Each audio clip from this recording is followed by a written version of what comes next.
Shalom, shalom chez tous. Je vais d'abord commencer cette séance en demandant à l'Éternel de prendre contrôle de ma langue et de mes pensées tout au long de cet enseignement. Au nom puissant de Jésus-Christ. Amen. Très rapidement, le sujet de cet enseignement sera Islam et arabisation.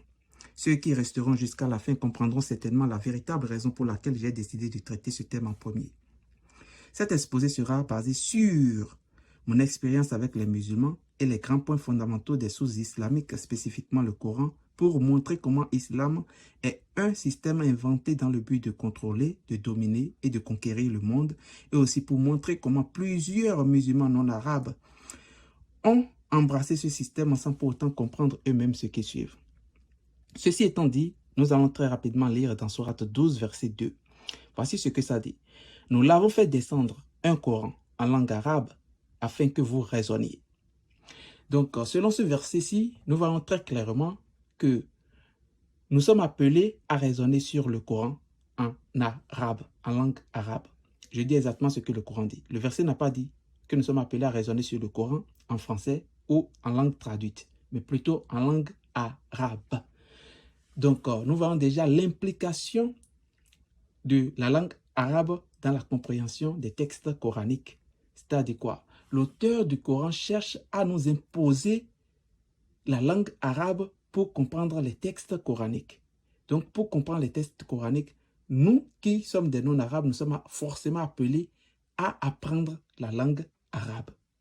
Est-ce que vous voyez? C'est une sorte de domination déjà.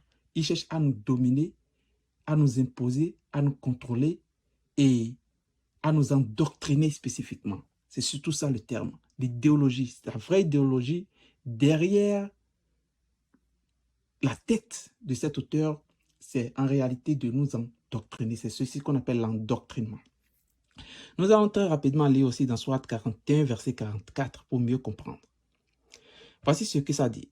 Si nous en avions fait un Coran en une langue autre que l'arabe, ils auraient dit, pourquoi ces versets n'ont-ils pas été exposés clairement? Donc, selon ce verset-ci, nous voyons que il est très très important de comprendre forcément la langue arabe uniquement pour comprendre le Coran. Sans la langue arabe, si c'est une autre langue, on ne peut jamais comprendre le Coran. Donc, les Corans qui sont traduits ne peuvent jamais permettre de connaître le Dieu de l'islam. Il faut seulement et uniquement comprendre la langue arabe pour comprendre et pour connaître le Dieu du Coran. Donc, déjà, nous voyons déjà que c'est une sorte d'arabisation, c'est-à-dire de la promotion de la langue arabe dans le but de contrôler le monde. C'est une sorte de manipulation infondée pour nous endoctriner. Je vais rapidement partager mon expérience avec un de mes amis musulmans, mais en attendant, je vais demander à l'audience de ne pas oublier d'aimer, de vous abonner et de partager massivement afin que tout le monde puisse voir la vérité partout dans le monde. Tout à l'heure, je parlais de mon expérience avec mon ami musulman lors d'une discussion sur le Coran. Vous savez, ils sont remplis de toutes les sortes de ruses quand il s'agit de discuter sur le Coran. Et puisque moi, je me connais un peu dans les histoires de théologie, je l'ai appliqué la même ruse. Donc, on voudrait discuter sur le Coran un jour, un ami et moi, un ami musulman, bien sûr. Vous savez ce qu'il a fait? Voici la question qu'il m'a posée, c'est-à-dire pour s'échapper, pour ne pas répondre aux questions. Il m'a dit, est-ce que tu comprends arabe? Autrement dit, cet ami musulman veut me dire par là simplement que quoi? Que pour comprendre le Coran, il faut forcément comprendre la langue arabe. Alors que lui-même ne comprend pas arabe. Ok, donc voici la question que je lui ai posée. Je lui ai demandé, mais qu'en est-il des docteurs islamiques? Écoutez très bien la question que je lui ai posée. Je lui ai demandé, qu'en est-il des docteurs islamiques qui ont abandonné l'islam? Qu'en est-il des ex-musulmans arabes, c'est-à-dire des arabes qui étaient autrefois musulmans, mais qui ont abandonné l'islam et qui comprennent l'arabe 1000 fois ou bien mieux que lui? Mais aujourd'hui, ces derniers exposent l'islam ou bien le Coran en langue arabe. Mais je me suis dit, mais de quoi il parle? Vous voyez que maintenant, vous verrez qu'il est coincé. Et quand il est coincé, voici la réponse qu'il a donnée. Il a dit que ces derniers n'ont pas accepté Mohammed ou bien ils ont rejeté Mohammed. Mais ça n'a pas de sens. Et où est le lien? Il n'y a aucun lien. Pourquoi? Parce que leur logique, la logique de cet ami et du Coran, au départ, c'est que quoi? C'est qu'il faut comprendre la langue arabe pour comprendre le Coran. Mais voilà que je lui parle des docteurs islamiques et des ex-musulmans arabes qui comprennent très bien l'arabe d'ailleurs, qui ont abandonné l'islam et qui exposent le Coran en arabe. Il dit maintenant non, qu'ils n'ont pas accepté Mohammed, bien ils ont rejeté Mohammed. Donc le problème n'est pas en réalité la langue arabe, mais le problème c'est une sorte de manipulation. C'est-à-dire quand ils font face à des étrangers qui ne comprennent pas arabe, ils disent qu'on doit comprendre arabe.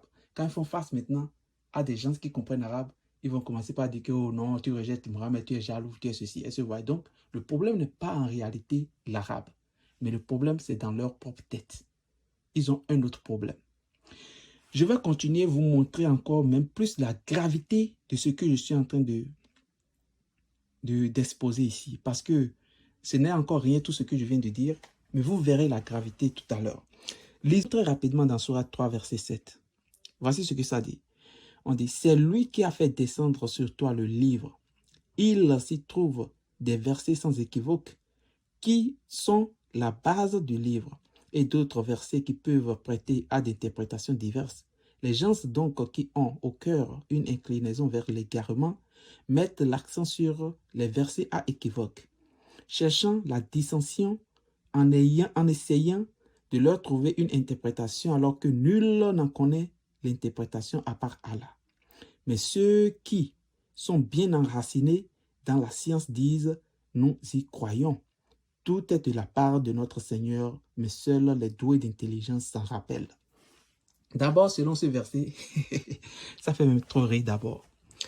D'abord, selon ce verset, il est très clairement écrit que quoi? Qu'il y a des versets qui portent des interprétations diverses et qu'il y a des versets à équivoque dans le Coran. Et que c'est Allah seul qui les connaît et que nulle personne, même pas les anges, même pas les musulmans arabes, personne sur terre, personne ne connaît ou bien ne comprend l'interprétation en dehors d'Allah seul.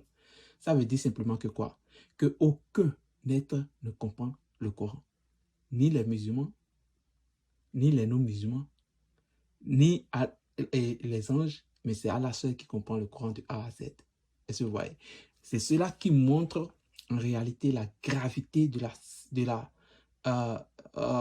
la doctrine islamique, du système islam. Est-ce que vous voyez?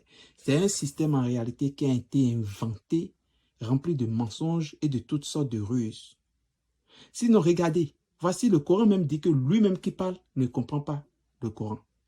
Le Coran dit, personne ne comprend le Coran. Mais lui dit, lui comprend, parce qu'il comprend l'arabe, et les autres ne comprennent pas. D'abord, je lui ai conseillé avec une question. Maintenant, encore, la situation s'aggrave plus. Lui-même ne comprend pas. Voici ce que le Coran dit. Je dis juste ce que le Coran dit. Est-ce que vous voyez? Donc, c'est très clair que personne ne comprend le Coran de A à Z. Maintenant, je vais vous montrer un peu encore comment ce verset-ci est très grave. La sourate 3, verset 7 dont je parle, je vais vous montrer comment c'est très très grave. Je vais vous demander de lire très rapidement dans sourate 2, verset 2. On dit, c'est le livre au sujet duquel il n'y a aucun doute, c'est un guide pour les pieux. Donc, tout le Coran est venu pour guider. Maintenant, voilà que tout le Coran est venu pour guider. Or, on dit que dans ce même Coran, il y a des versets ambigu que Allah seul connaît, que personne ne connaît. Mais si on ne connaît pas les versets, on ne comprend pas les versets, comment on peut suivre ça pour être guidé? Donc, qui signifie que quoi? Tous les musulmans sont mal guidés et iront en enfer. Et se voient. Donc, ceci étant dit, j'espère que, bon, l'idée n'est pas en réalité de parler de tout et de rien, mais l'idée est de montrer déjà que depuis le début de mon enseignement, la langue arabe n'est pas un problème. Je ne veux pas que des musulmans viennent sur ma plateforme pour me dire que oh, la langue arabe, la langue arabe. C'est pourquoi j'ai d'abord détruit cet argument avant de continuer mes enseignements parce que tous mes enseignements seront en français. Et un musulman qui voudra me dire oh, la langue arabe, mais le Coran lui dit que lui-même ne comprend pas. Même malgré qu'il dit arabe, il ne comprend pas. Est-ce que vous voyez? Donc, ceci étant dit, toute la suite, vous allez beaucoup bénéficier de mes enseignements et de tout. Et nous voyons très clairement, même à travers mon enseignement, que Ce n'est pas la langue arabe qui est le problème. La langue arabe n'est pas une chose qui est très importante telle que les gens veulent nous faire croire. Sur ce, je vais m'arrêter ici et je vais dire à la prochaine. Merci à tous ceux qui ont suivi. Soyez richement bénis et à la prochaine. Merci.